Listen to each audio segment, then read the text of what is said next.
Hello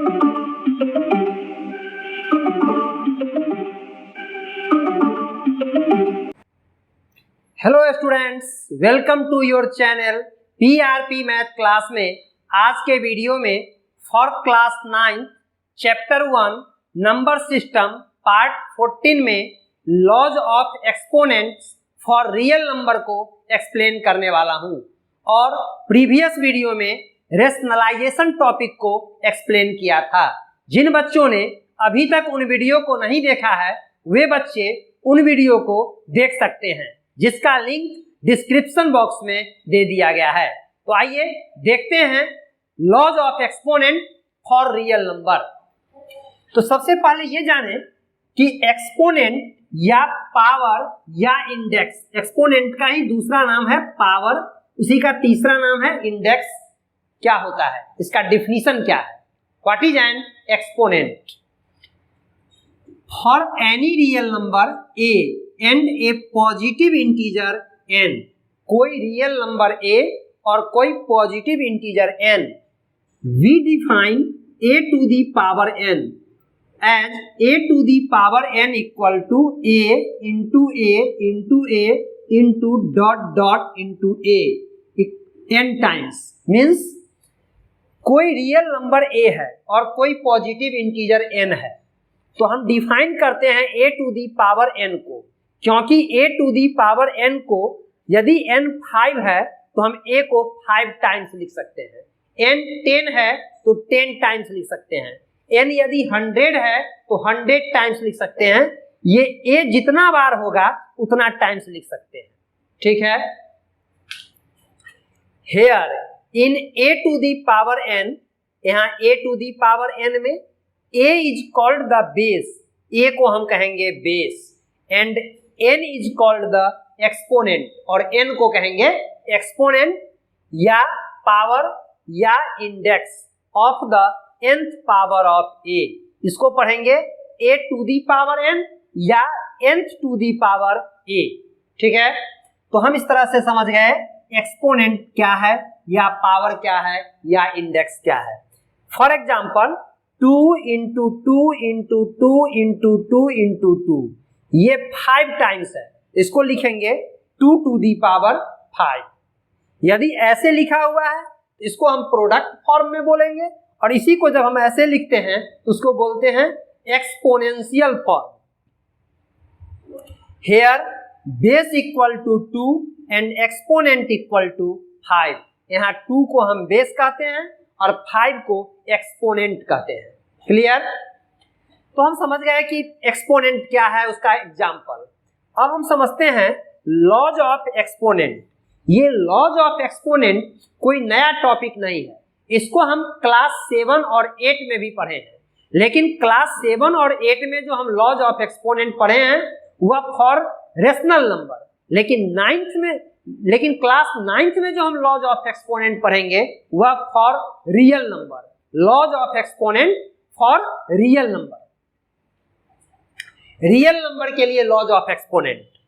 late a is greater than 0, मान लेते हैं कि a 0 से बड़ा है, b इज ग्रेटर देन 0 और b भी 0 से बड़ा है, v रियल नंबर्स, a नहीं होगा, मान लेते हैं कि a और b कोई रियल नंबर्स है, and let m and n भी रेशनल नंबर, और m और n को कोई रेशनल नंबर मान लेते हैं।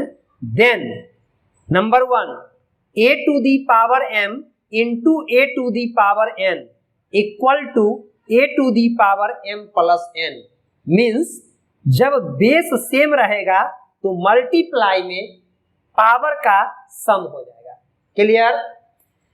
Point number 2, a to the power m divided by a to the power n equal to a to the power m minus n। Means जब base same रहेगा तो डिवाइड में पावर का डिफरेंस हो जाएगा। क्लियर?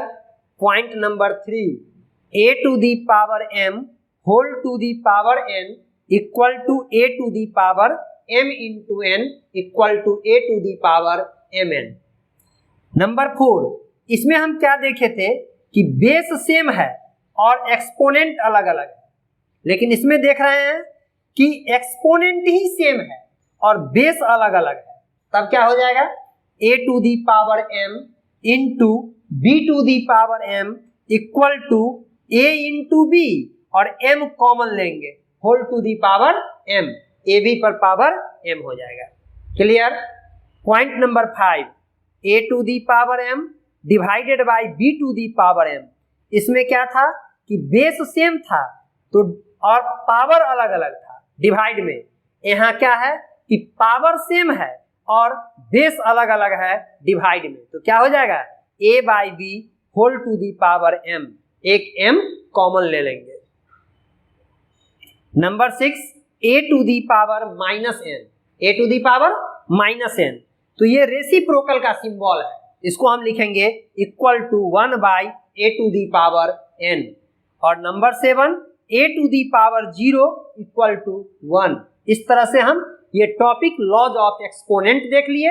अब हम देखेंगे इससे रिलेटेड एक्सरसाइज और कुछ प्रॉब्लम। लॉज ऑफ एक्सपोनेंट से रिलेटेड अब एक एग्जांपल्स को देखते हैं। देखिए एग्जांपल सिंप्लीफाई, ये example class 9 NCERT chapter 1 number system का एग्जाम्पल नंबर 21 है, लास्ट एग्जाम्पल है इस चैप्टर का लास्ट एग्जाम्पल, और इसी के साथ यह चैप्टर का थ्योरी पार्ट कंप्लीट हो जाएगा, मतलब क्लास 9 का चैप्टर 1 कंप्लीट। अब आप लोगों को केवल इसका एक्सरसाइज सॉल्व करना है। इसको आप जितने बुक से करेंगे उतना आपके लिए अच्छा होगा, लेकिन कंसेप्ट यही है और एक एक करके 1 बाय 1 करके एक एक पार्ट करके इसका सारा कंसेप्ट एक्सप्लेन कर चुके हैं। तो आइए देखिए example simplify. Number 1, 2 to the power 2/3 into 2 to the power 1/3। Laws of exponent का यूज करके इस क्वेश्चन को कैसे सॉल्व करते हैं, कैसे सिंप्लीफाई करते हैं, सो समझिए।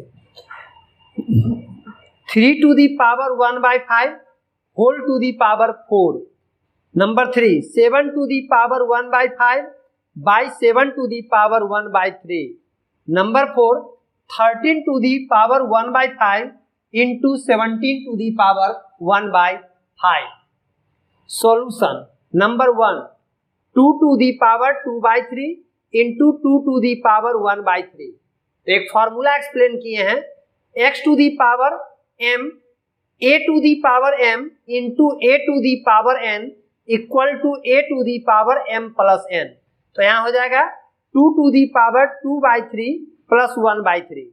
2 टू दी पावर 3 और 3 का एलसीएम 3, ये हो जाएगा 2 प्लस 1। 2 टू दी पावर 3/3, 3 से 3 cancel, 2 to the power 1 equal to 2।